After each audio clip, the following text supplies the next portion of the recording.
Today's Grand Marshal, Brantley Gilbert.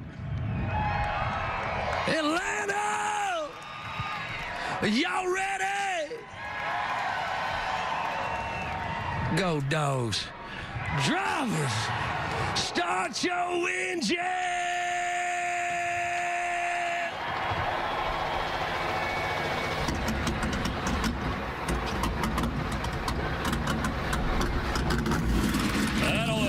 Fired up the engines, that fired up the crowd. Will the youth movement continue, or will the veterans surprise? The answer, 500 miles away.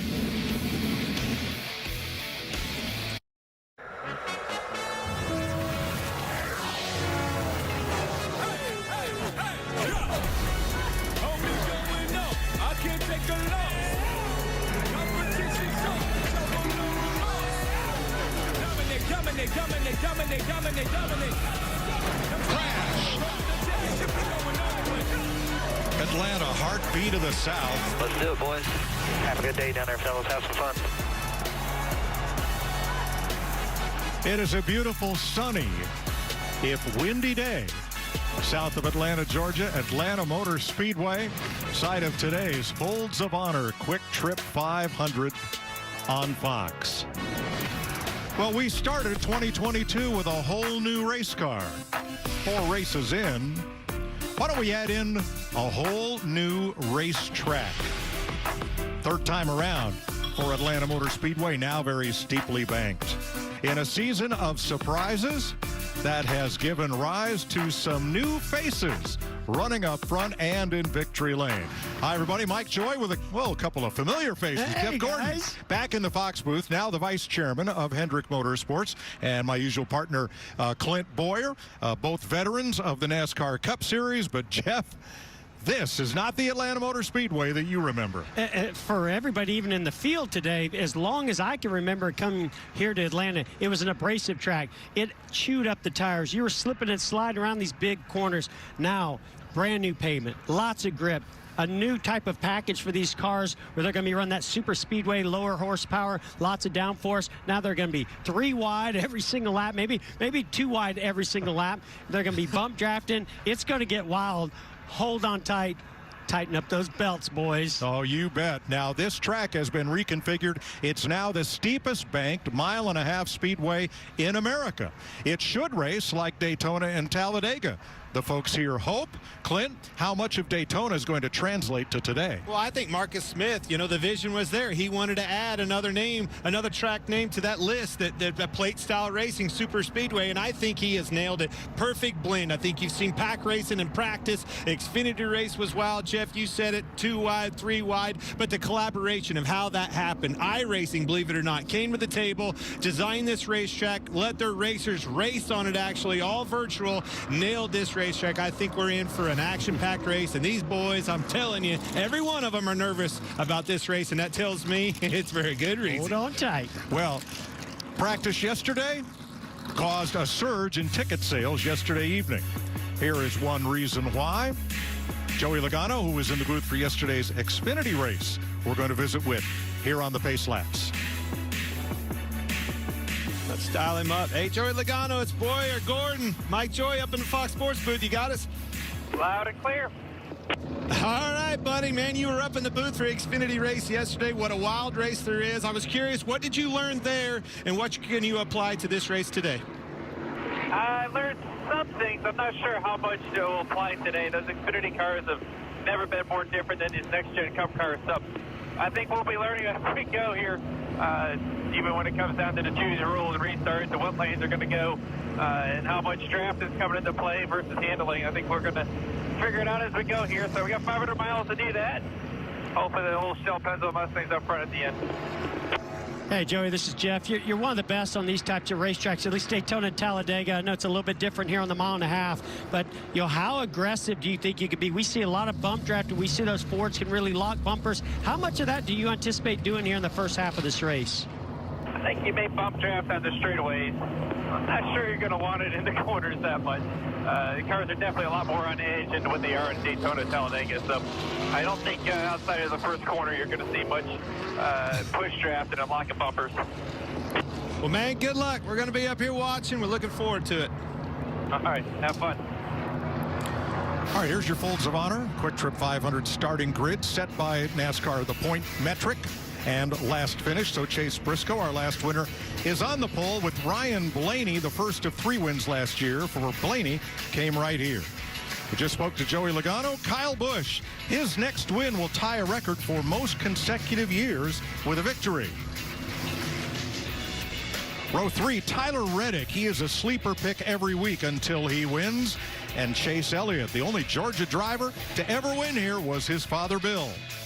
Ross Chastain, 3rd at Vegas, 2nd at Phoenix. All that's left is the 1.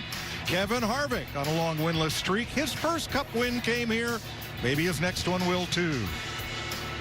Kurt Busch, 4-time winner here on the old Atlanta, and Eric Almirola, who is really good at super speedway racing.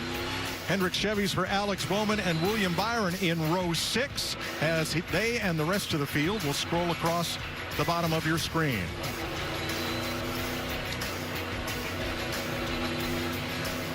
So let's get some strategy and late-breaking stories, beginning with Larry McReynolds.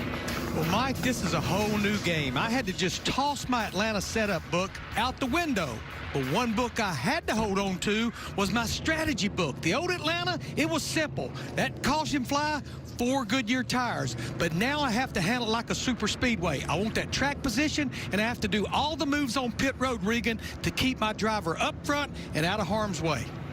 Larry McReynolds, not only do the crew chiefs have to change their notebook, the drivers do as well. From Atlanta a year ago to this new Atlanta, completely different. The pack style racing and Denny Hamlin being one of the best at the pack style racing. He told me as he got in the race car, though, that notebook that he has, not very useful for here. That mile less racetrack means he will have to spend the entire race today relearning how the moves are made, how quick they're made, where to make them, and how to be there at the end of the race. Jamie Little, he starts 15th. Look for him to find his way up front. Well, the man starting first, picking up right where he left off a week ago, Chase Briscoe.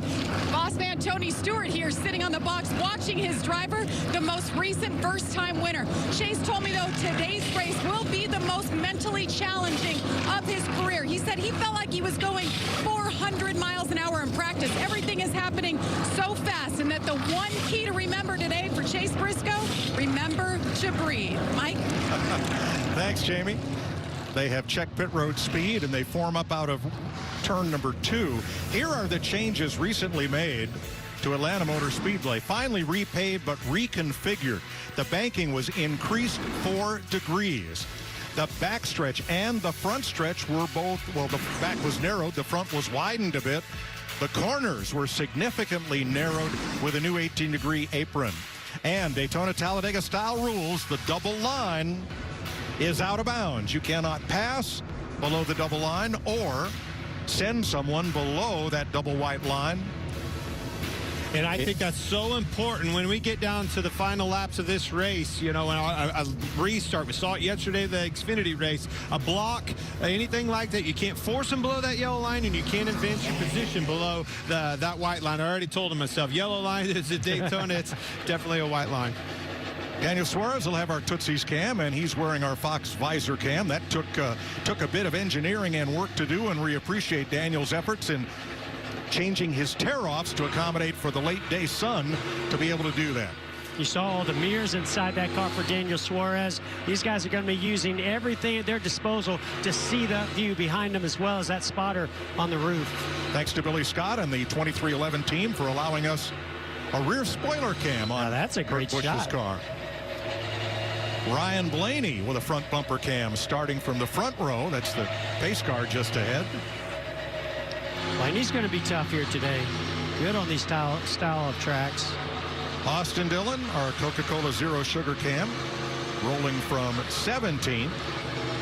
And we're going to close with the closer, Kevin Harvick, the Mobil 1 camera, starting in 8th. 2 cars to the rear.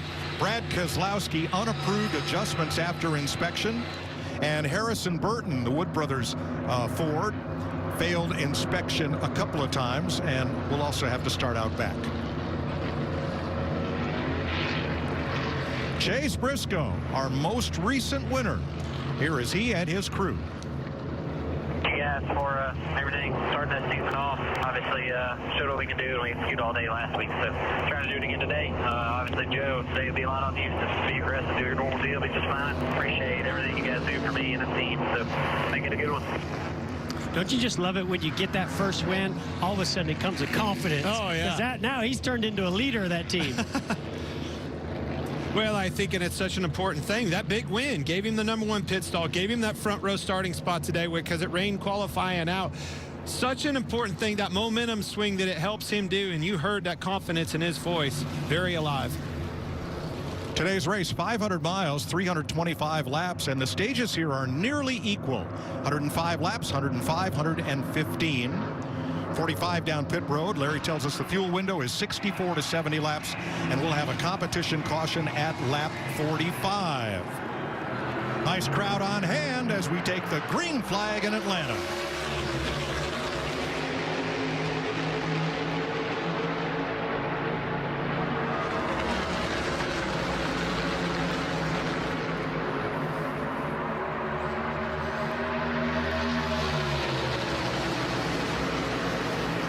Already, you saw what cars can do when they lock together. They drove off from the pack. That's something that's going to be a learning event all day long. Well, Joey Logano, when we spoke to him prior to this race, right, he said, oh, a little bit of a wiggle there for Joey Logano with Kyle Busch on the outside. Here comes Chase Elliott, but you heard him say, we'll lock bumpers maybe to turn 2, and that's exactly what Logano did to try to push his teammate Ryan Blaney to the lead.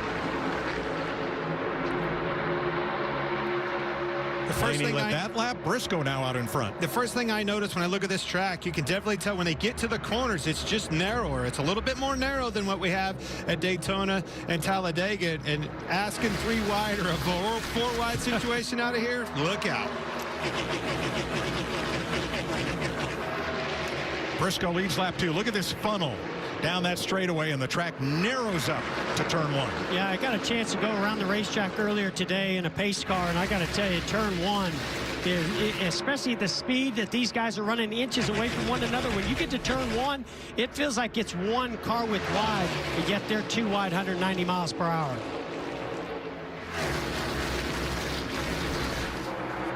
A headwind coming down this front straightaway, and about a 30-mile-an-hour tailwind down the backstretch.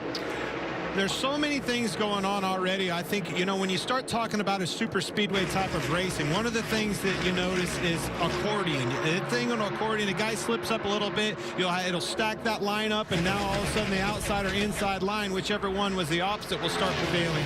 Also handling, because of those tight radiuses that we showed you versus a Daytona, very tight radius, asking a lot out of the car, leaning on the wheel, much different here at Atlanta. You mentioned handling. Right there we saw Ross Chastain on the inside of somebody going into turn 1, had a big run. He had to check up because the front end took off on him. That's what I hear a lot of guys complain about, is turn 3. When you get a big run, the fronts just don't want to hold that line on the bottom. And I think some of that is that old American flag, Old Glory, blowing hard down the back straightaway, blowing these cars off into the corner. They get in there with a big head of steam and pick up a push.